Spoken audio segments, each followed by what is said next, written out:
Hello, I'm John Ray on the Price and Value Journey. When I interview a guest on the podcast that I host, my last question is always the same. I ask guests for their best contact information, whether it's a website, social media channel, maybe a phone number, so that listeners interested in their services or their products know the best way to connect. Normally, that's not a problem for my guests, even the most nervous ones. And then there's the guest who surprises you.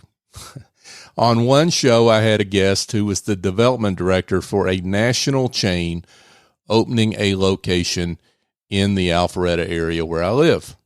He was on the show to promote a new location opening in the area.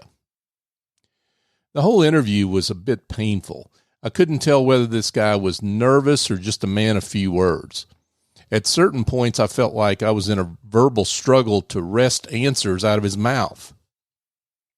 When we mercifully got to the end of the interview, I breathed a sigh of relief and asked my usual last question.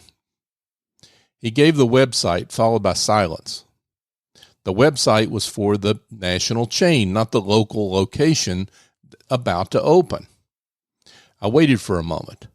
I expected him to at least give a local phone number or something, anything which might make it easy for customers in the area to connect with this one new outlet he was promoting out of a large national chain. But that's not what happened. It was just the website, then crickets. Well, trying to help out and fill in what I thought was a significant void, I looked at my show notes and I said, oh, and I see that the phone number for those that would like to call is, and I gave the phone number. That's my cell phone number, he monotoned. Well, we edited that little snippet out later. As professional services providers in conversations with our clients, sometimes we get anxious when we're attempting to conduct a good value conversation to diagnose their needs and hopes and desires. We're striving to make sure the client is a great fit for our practice and price based on the value that we deliver. And sometimes we have a client who is reticent, or maybe they're busy. They think they already know what they want, and they believe that some of the questions you ask aren't relevant or you're just making conversation. They react by shutting down or trying to pivot the conversation to your solutions. Instead of exercising a bit more patience or engaging the client from another direction, which might yield the answers we're looking for, we end our value conversation and move on. That's a mistake. Instead of assuming I had the correct phone number, I should have asked my guest, do you have a phone number that our listeners here in the area can call for more information? Instead of doing that, I made an assumption, I filled in the blank, and I was dead wrong.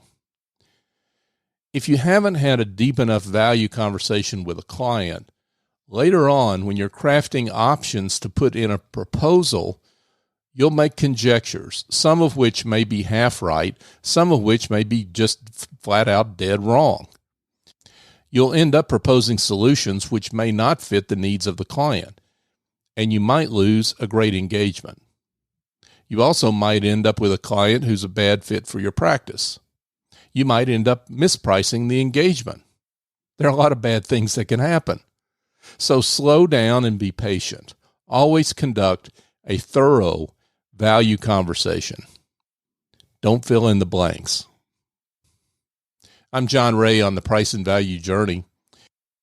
If you go to pricevaluejourney.com, you can sign up to receive updates on my upcoming book that will be released in the summer of 2023. It's called The Price and Value Journey, Raising Your Confidence, Your Value, and Your Prices Using the Generosity Mindset Method. You can also find a link to the show archive of this series. And of course, you can find the podcast on all the major podcast apps as well.